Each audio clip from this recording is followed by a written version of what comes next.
Assalamualaikum warahmatullahi wabarakatuh. Balik lagi dengan kita.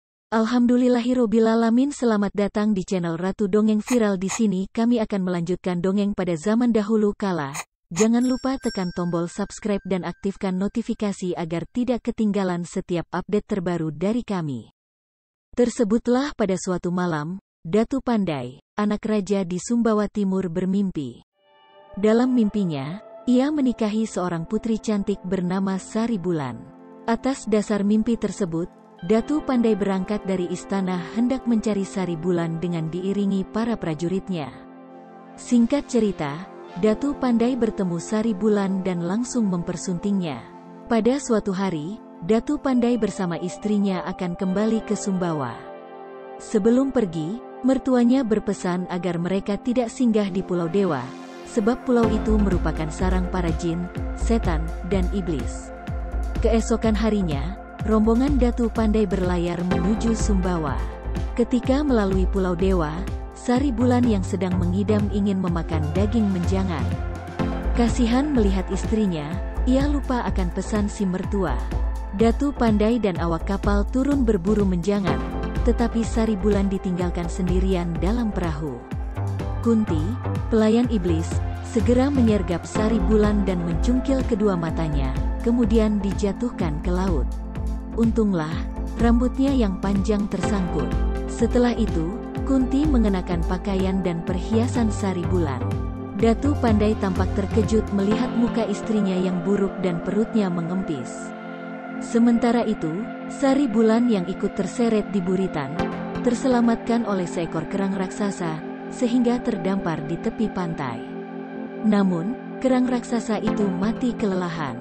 Dalam keadaan tidak sadarkan diri, Sari Bulan melahirkan bayi laki-laki yang diberi nama Aipet. Selanjutnya, ia menjadikan kulit kerang raksasa tadi sebagai tempat berlindung. Untuk menyambung hidup, mereka melakukan matilah, meminta-minta kepada orang lain. Suatu ketika, Aipet meminta-minta kepada Tangko, seorang nelayan yang kembali dari melaut. Tangko memberi Aipet ikan paling besar hasil tangkapannya. Lalu Aipet pulang ke rumah dan memberikan ikan itu kepada ibunya. Ajaib, ketika membelah perut ikan, Aipet menemukan kedua biji mata ibunya. Lalu, dipasangkan kembali sehingga ibunya dapat melihat seperti semula. Selanjutnya, Aipet dan Sari Bulan mengabdi kepada keluarga Tangko. Tangko sangat menyayangi Aipet. Ia kemudian membelikannya seekor anak kuda pacuan yang bagus. Pada suatu hari tersebar kabar bahwa Datu Pandai akan menggelar lomba pacuan kuda. Aipet merasa tertarik dengan kabar tersebut. Ia meminta izin pada ibunya dan Tangko. Aipet pun berangkat hendak mengikuti lomba pacuan kuda. Dalam hatinya sangat berharap untuk memenangkan lomba.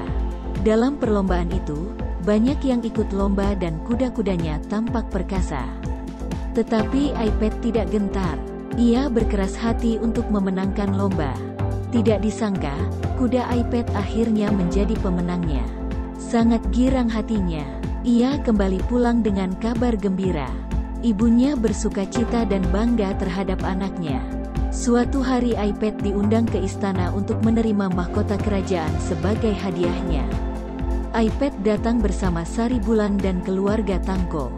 Begitu melihat Sari Bulan, Datu Pandai Petik terbalik langsung dapat mengenali istrinya dan memeluknya penuh haru.